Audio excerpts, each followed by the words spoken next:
And Miss Carol, I'm not sure if anybody else will hop on, but I'm gonna, if you have any questions while we're going through this presentation, feel free to just, stop me. And if you have those questions, I'm happy to answer those throughout, especially tailored to your children. And in case anybody else hops on, but if we don't have a large crowd, then I'm happy to tailor this presentation to you and your family. But feel free to ask any questions throughout. Okay. And I'm ready if you want to go ahead and start recording, Jose. When you are. Sorry. I said I was ready whenever you are. Okay, perfect. Yes. So my name is Gladys Sanchez, and I work with a program called WIOA. And we have a WIOA Title I Youth Program in Pender County. We are sort of run out of the NC Works Career Center. The NC Works Career Center is on Walker Street in Burgaw. Some people know us as the employment office, but we're technically not the employment office. We're just a career center. And so we have a youth program that that helps individuals between the ages of 16 and 24 gain employment or go back to school or enroll in post-secondary school. And so today today we kind of, we're bringing you this presentation on post-secondary opportunities and talking a little bit about 4 years and also community college and what are some options for your children at the community college level as well as 4-year. And so the overview, like I mentioned, is 4-year universities, community college. What are some things you can earn at the community college, a transfer pathway and associates, continuing ed, which are certificates, diplomas. We're also going to touch a little bit on financial aid and scholarships. And really last thing will be what the WIOA program can do and what it does and how we can assist youth in Pender County with their post-secondary plans. So there are 58 community colleges in North Carolina, and we have 16 public 4-year colleges and university, which are what we call the UNC system schools. So this is UNC Greensboro, UNC Chapel Hill, NC State, Appalachian, Western North Carolina, Western Carolina University, and there's countless others. So that's what we call the UNC system schools. And then we also have 36 independent 4-year colleges and universities. So some of these you may have heard of: Campbell, Gardner-Webb, Duke, University of Mount Olive. A lot of these other schools are private. And so these are some of this is kind of the makeup of colleges in North Carolina. This is really important. I stress college entrance requirements a lot because there are requirements. And if you do not meet the requirements, you're not going to be able to apply to some of these colleges. And so honestly, 9th grade is really crucial in terms of planning for post-secondary. 9th grade is kind of when you first meet with those counselors, those high school counselors, and they're kind of asking you what you would want to do after high school. What are their interests? Are they planning for 4-year? And they kind of put them on this predetermined track. And so you don't want to get stuck in a track that you didn't really know you were in. And so you want to make sure that you're speaking with counselors at the high school and letting them know that, hey, I want to go to a 4-year. So I need to make sure that I study for the SAT or the ACT and that this is a score that I need and that I'm in a foreign language. So for a 4-year college, like NC State or ECU or UNCG, as well as colleges across the country, there's a 2.5 minimum GPA. And you need to maintain that while you are throughout high school. And then when you're applying as a senior, you need to make sure you have a 2.5 GPA as a minimum. Obviously, the better your GPA is, there's more opportunities for scholarships and you can apply to different schools. And then there are entrance exams. Right now, there's kind of a pause on entrance exams due to COVID. And with this pause will come long-term effects. So because of COVID, even though your daughter's only a 9th grader, I mean, entrance exams could affect her when she's a senior 4 years later past the pandemic. where it's like some schools may completely go away from entrance exams. They may just focus on GPAs and extracurriculars and sports and volunteering more than test scores. Because of this pause, right now, this senior class did not have to submit SAT or ACT scores for many colleges. So how is that fair to everyone else years past to take these exams? So, some colleges may be changing up their tactics and enrollment processes later down the road. But normally you need an 880 SAT score and you need a 17 or a 17 ACT score on these exams. If you have a 16, if you have an 870, you normally would not even be able to apply to a four-year college. In North Carolina, high schools push the ACT heavily. And they do that because it is one of their grading factors of the school's performance. So Heidi Trask, if 90% of, or even 80% of the juniors score a 17 on the ACT or higher, that shows the state that Heidi Trask is doing a good job. If not that many people are scoring 17s or in the ACTs, then that affects the performance for the school. And so the school is heavily pushing ACT testing, pre-ACT testing, ACT this, ACT that, ACT within the class curriculum. Like even their math teachers, their English teachers, they're pushing ACT curriculum during the school year because they want to make sure that they're receiving a decent grade on their performance. But there's also a test called the SAT.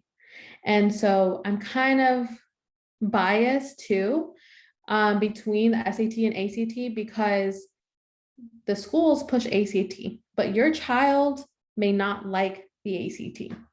Your child may despise the ACT. So you also need to let them know that there's a test called the SAT. It's the exact same exam for the same purpose. It's just a different company. The SAT doesn't have science. The ACT does. And so I stress to, all high school students, whenever you're deciding to take these exams, take both. Because you never know which one you're actually going to be good at or the best at. You could be surprised and do really well on the SAT, but do poorly on the ACT and vice versa. The last important thing, and this is where students need to communicate with their counselors. If they are remotely even thinking about going to a four-year college, maybe they're not 100% right now. Like for example, your son is thinking of going to the military, but maybe 3 years down the road, he decides, maybe I want to go to college first. Maybe I want to go to, UNCW or a four-year. But his counselors did not put him in 2 levels of foreign language throughout high school. He won't even have that option. He would have to, if he wanted to go to college, he would have to start at the community college level. In order to apply to a four-year university, you have to take 2 levels of foreign language. So at Heidi Trask, they may offer Spanish 1 and Spanish 2, French 1, French 2. Sometimes they do online languages. So you can take probably German or Latin. But it's important for both of your children to take 2 levels of foreign language if they're thinking about four-year schools straight out of high school. And so and I stress this because I work with youth in Pender County, and some of them are telling me, I want to go to Winston-Salem State, or I want to go to UNC Pembroke. And we're starting all these applications. We're starting, the college application, the FAFSA, and then we go and talk to the high school counselor to request a transcript. And they tell us, oh, this person can't apply to UNC Pembroke or Winston-Salem State. They didn't take 2 levels of foreign language while they were in high school. And we're like, what? And so then they're forced to start at the community college and then transfer. So that's kind of the issue with bypassing foreign languages in high school. It can prevent you from starting at a 4-year right away. 2-year community colleges, it's much simpler. The enrollment process is much simpler for community colleges in North Carolina. You only need a high school diploma or a GED. You need a high school transcript. SAT or ACT test scores can be used to enroll into more advanced courses at the community college, or just bypassing introductory classes. And then you also have the option to transfer to a 4-year. So I'm kind of now I'm going to kind of go into describing 4-year universities and colleges. What does that look like? What are some of the things that you can study and obtain at the 4-year level? At a 4-year university, you can major in subjects like STEM, liberal arts, languages, policy, health fields, and more. You obtain a bachelor's degree from a 4-year university or college. And the cost of attendance varies from institution to institution, and out-of-pocket cost is determined after you apply for financial aid. College doesn't have to be expensive, but we do know that those sticker prices are really high. And so what is financial aid? Financial aid is scholarships, Pell Grants from the FAFSA, loans, grants. Financial aid is a whole sorts of things. And so it doesn't have to be expensive, but we want to make sure we're looking into all the financial aid options to reduce that cost. And let's say you are an 8th grader, 9th grader in high school, 10th grader, and people are starting to ask you, what do you want to do after high school? Or if you're going to college, what do you want to major in? Sometimes at 15 years old, you don't know that. And sometimes at 20 years old, you don't know that. So it's totally okay. But I do believe in doing research and really looking into what are the options, because sometimes that is why we don't know what we want to do. We don't know what's out there. We don't know what's available. And so some tips that I have for students who are not sure what they want to do or what they want to major in is to look into what are some careers that they may be interested in. And so exploring your interests, not limiting yourself. Exploring your interests can mean a lot of things. And then you want to talk to your teachers, your academic advisors, your family and friends. Granted, I do advise my students that kind of just information from teachers and family members. We don't want that to overshadow their true passions, but we do want to take them into consideration. And then lastly, explore majors at the colleges you are interested in. So most universities have a website like this. So this is a picture from UNCW. I went onto the UNCW's website, tried to look at different majors, and this popped up. And it says, click on any UNC major to discover applicable job titles, jobs, internship links, and industry information links. And you can click on each of these and kind of see a little bit about what job you can have after obtaining that degree. What are some of the things that you would be working on? And they have a list that just goes on and on. Anthropology, French, geoscience, healthful living and fitness education, business administration, biology, and so on. So I encourage students to go onto websites like these, just do some Google searching and look at some of these, really go on YouTube, because that's kind of what kids do nowadays, just watch videos, or there's a lot of good information out there. And, when we listen to those or read about them, we start getting an idea of what some of those careers could look like. And what are some outcomes, career pathways if you go to a 4-year? Once you obtain your bachelor's degree, what comes next? You can obtain a job in the private, public, nonprofit sector. You can go to graduate school, because really all graduate schools require a bachelor's degree. You can obtain positions in higher education, work at a university, things like that. And then lastly, I put in here the Occupational Outlook handout. This is a website. You can go on it. It's bls.gov. And this website will really give you information, in-depth information about different careers, salaries, job outlook, and so many other good stuff about different careers, which I encourage everybody to look at this website. It's a really useful website, and they most likely, more than not, have to do have a homework assignment in high school with this website. Because I remember I was a student at Trask, and I had this class. All ninth graders or all 10th graders had to take this class. I can't remember what it was called, career something. It was with a teacher. His name is Coach Frazen, but I don't think he's no longer there at Trask. But I remember having to be on this website and having to do research on different careers and different planning out what I would have to do if I wanted to be a welder, if I wanted to be this. So it's a really good website, but more likely than not, they'll probably encounter it while they're in high school. And back to entrance requirements. Now we're going to talk about community colleges. So I just wanted to quickly recap entrance requirements for two-year community colleges. If your daughter or your son are like, I want to stay close to home, I don't really want to spend that much money on college, I'm not looking to go to school for 4 years, 6 years, 8 years, I just want to get in and out. Community college is a great option. And I think sometimes there's a lot of bad stigma around community colleges among teenagers. And so it's important to make sure that we are informing the youth that community college is college and that there's so many great careers that can come out of going to community college. So in order to enroll at the community college, you need to graduate from high school. You need to have an official high school transcript. And those are really the two main criteria. Community colleges, at a community college, you can study subjects like STEM, health fields, vocational trades, general education in order to transfer to a 4-year, liberal and fine arts, and more. So a lot of these are very similar to what you would find at a 4-year as well, except the part of vocational trades. And so you can obtain an associate's degree, which usually takes about 2 years, a diploma, which can take from anywhere from 6 months to a year, or a certificate from community college, which certificates can be 2 months long, maybe a year. Sometimes it really just depends.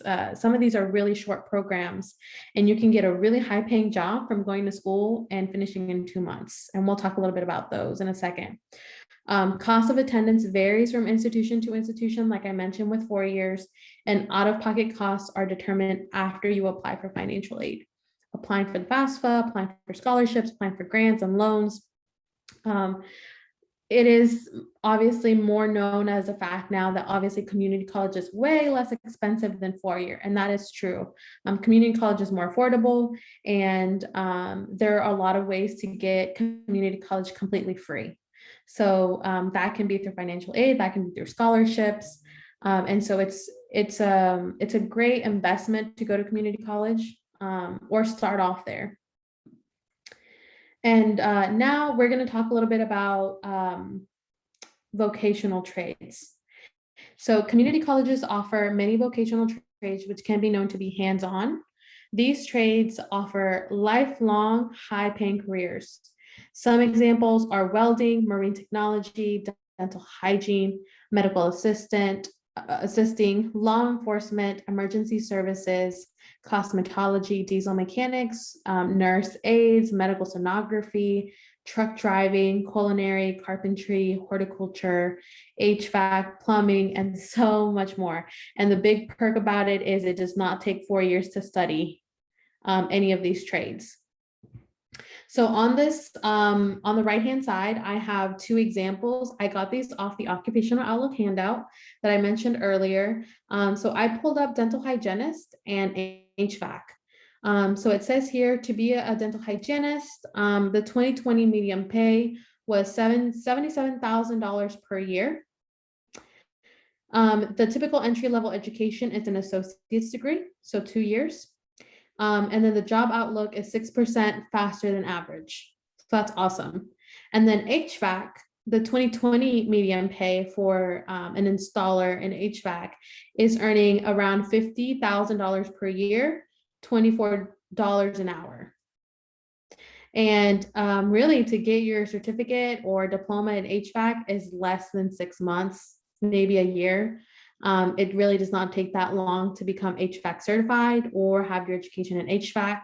And then typical entry-level education, post-secondary non-degree award. So what does that mean exactly? Post-secondary non-degree award. That means they go to college, but they don't have to get an associate's. They don't have to get a degree. They can get a certificate or a diploma. So as long as they have a certificate or a diploma, they can start earning that much as an HVAC installer. And this is something that you can do with any other trade that you're thinking about. Go on there and look marine technology, law enforcement, cosmetology, and you'll find similar information. So vocational trades are really really, there's always been a demand for trades. And I think a lot of people know this, and sometimes we put it on the back burner and we don't all the time recognize it, but on the day-to-day, these are the people that are making I guess, our communities work and move every day. So we need these people in our communities. We need dental hygienists. We need HVAC installers. And they offer great pay, which is the really good thing about it. And so what are some outcomes and pathways if you choose to go the community college route? You can obtain jobs in the private sector and the public sector and the nonprofit sector as well. And another great thing is if you're attempting to do a vocational trade like diesel mechanics or electrical systems technology, you can obtain apprenticeships. So apprenticeships are it's kind of like on-the-job training. You can become kind of an apprentice, work your way up to be an advanced HVAC installer, advanced electrical systems technology installer. I don't know what they're all called, like a welder apprentice, in order to start, because your education is one thing, but with hands-on training, with hands-on vocational trades, you really need to practice. You need to get hands-on training. And so apprenticeships are a great option if you're trying to move your way up the ladder in a company or in a trade. Because you can, start out being a welder at $40,000 a year. You're in an apprenticeship, you're working your way through the ladder, going up the ladder through an apprenticeship. And then 5 years later, you can be earning double, $90,000 a year as a welder. So apprenticeships are another great outcome pathway to take after you complete your education at a community college. And again, just taking in there the occupational outlook handout, it's a great tool. So quickly, now we're going to touch on the financial aid portion, and specifically FAFSA. A lot of parents, it's a great time to get introduced to financial aid if your children are really about to start high school or now in 9th grade. But when senior year comes around and they are looking to go to school, or at any point that they're thinking about college, they need to understand what the FAFSA is. So the FAFSA is the free application for federal student aid. All students across the country can apply for the FAFSA if they're eligible. And through the FAFSA application, the federal government and the Department of Education can grant them Pell Grants or loans or work study in order to pay for their college. And so all of this is whatever your student qualifies for from the FAFSA is determined based on their family's income.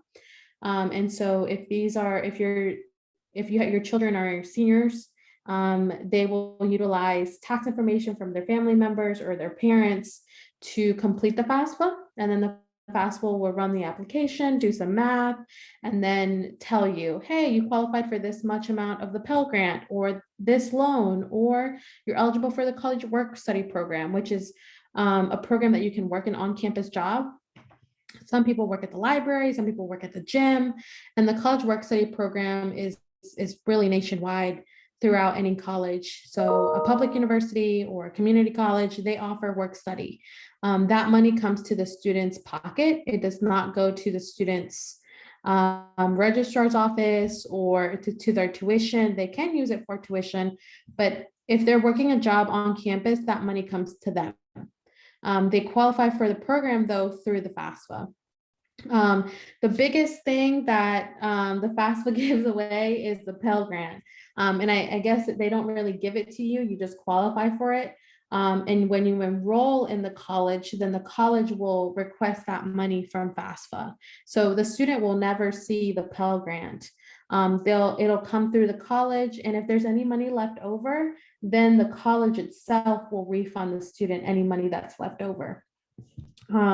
If a student is granted the full Pell Grant, when they apply for the FAFSA and they're senior, they can go to community college for free in North Carolina because the Pell Grant covers that cost. Pretty much they can cover the tuition. So technically community college is about $5,000 to $6,000 a year right now, the year 2021. And the maximum Pell Grant is between $5,000 and $6,000. So it's pretty much the same, the Pell Grant and the cost of community college, making it super affordable to go to community college. But there are some programs at the community college that FAFSA will not fund. And those are continuing education programs. So if you have a child that's interested in welding, automotive, cosmetology, diesel mechanics, nurse aid, and more in that similar nature of vocational hands-on trades, FAFSA won't cover those because they're called continuing education. But there are a lot of options to help pay for these courses and these programs. And so we're going to touch on those in a second, but I did want to mention that. Scholarships. Scholarships are also a type of financial aid. When you're a junior or a senior, really when you're a senior is when you need to apply to as many scholarships as possible. Not every scholarship is going to ask you for your GPA or your test scores. Some of them may focus more on your extracurriculars. Some of them may focus on different things. And so you want to make sure we're reading eligibility requirements for scholarships very carefully. So some scholarships, I think some people use crazy examples. I'm sure you could find scholarships out there that are really random, but I've seen people say, oh, if you're like 4'11", you can get a scholarship. Or if you have two different color eyes, you can get a scholarship. I'm not 100% sure on all of those, but there are definitely some scholarships out there that have requirements that don't have to do anything with grades or test scores. Places where you can find scholarships are the college's website. So I can go to Cape Fear Community College's website right now and look at their scholarships, or UNCW or any other college. They usually have their own scholarship website. I can also go to the College Foundation of North Carolina, cfnc.org. And I'm not sure how it's changed, but when I was a student with Pender County schools, I remember I had a CFNC account when I was like an 8th grader. So I don't know if that's still something that continues to happen today where they make your CFNC account when you're like in middle school, but this is a great website for any North Carolinian student to go ahead and go on there and kind of explore the website. It doesn't matter how old you are. You can be in 8th grade and 9th grade and have a CFNC.org account. You can also look for scholarships on Career One Stop, FastWeb, Student Scholarships, Big Future, CollegeNet, Peterson's, CapEx, Scholarship Monkeys. They are all basically their own little Google for scholarships. They're all search engines for scholarships. And lastly, I wanted to touch on the WIOA Title I Youth Program, which is the program that I help run here in Pender County. The Cape Fear Young Adult Employment and Training Program is a year-round program that gives young adults an opportunity to gain job experience, education, and hands-on training. Our goal is to prepare individuals for the workforce and help them find lifelong careers. We serve individuals between the ages of 16 and 24 who meet certain eligibility requirements in Pender, New Hanover, and Brunswick County. Individuals older than 24 years of age can be assisted by the WIOA adult program in these same counties. And so the WIOA youth program, we can help pay for school. And so we pay for a lot of young adults in Pender County who want to get their CDL, or they want to go to diesel mechanic school, or they want to become a welder, a CNA, a community Spanish interpreter, a teacher, different things like that, different programs. If they're approved on our list, we can help pay for them. So right now I have a student who is going to get their CNA this summer. We paid for the registration fee, we paid for their scrubs, their shoes, their background check, their drug screen, their TB test, their physical exam, anything that has to do with the program that they're going to school for, we can help pay for that if they're enrolled and eligible for our program. And like I mentioned, there are certain eligibility requirements, but that is something that I can further discuss if there is a young adult between these ages that are interested. We do serve younger adults. Sometimes we serve youth that are 14 or 14 to 21, but they have to meet special eligibility requirements in order to receive assistance through our program.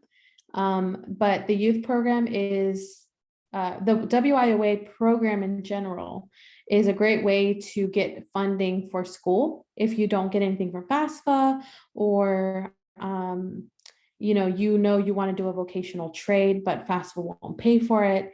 Anything like that, the youth program can help for if you're eligible. And so I definitely encourage students in Pender County to keep in mind that there are lots of ways to pay for college. You just kind of have to look. Sometimes we're hard to find, but we're trying to get out there and make sure that people know that the WIOA program does exist. It's a federal youth program, and so we are funded by federal dollars. And this money is distributed through Cape Fear, through the region of Cape Fear, in order to foster workforce development. And then a little bit more is the financial assistance is first come, first serve. We help with educational programs, employment training programs, and supportive services. Supportive services means transportation, childcare costs, work tools, work clothes. So those are some of the supportive services that we also help cover. And lastly, I have a quick assessment, and this is something that Miss Carol, you can ask your children to take whenever they have 2 minutes. It's called the Tradeify assessment. And so they can go to https ecwdb.tradeify.com/ they can create an account and they can take the 2-minute quiz. This is the career assessment that I use with my participants, my young adults in my program. And you can review your results about what are your strong suits, what you like, what you don't like, and then what are some career matches. It actually gives you a list of like 40 to 50 career matches, but it has the top 10, and it tells you, it'll tell me like, hey Gladys, you would be a great teacher, or a great lawyer, or a great food service worker. Like, it'll give you just a range of options, and you can filter them with your education. Let's say I only go for my associates. It'll filter the career matches that will align with my education.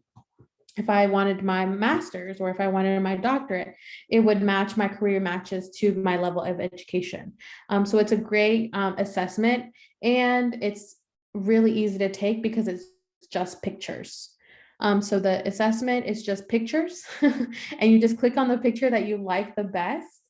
And it goes through and it'll, generate your results after 2 to 3 minutes. So this is a great assessment for your children to take now, and they can retake this quiz as many times as they would like. And so lastly, to finish off, this is my contact information. My email is there, gsanchez@edsisolutions.com. My number. We also have a Facebook and an Instagram if you want to connect with us on social media. And then our NC Works Career Center is on 904 South Walker Street in Burgaw. We're currently closed due to COVID, but we are going to reopen soon in May. They just haven't given us an exact date, but we'll be publicizing that to the public once we have that confirmed.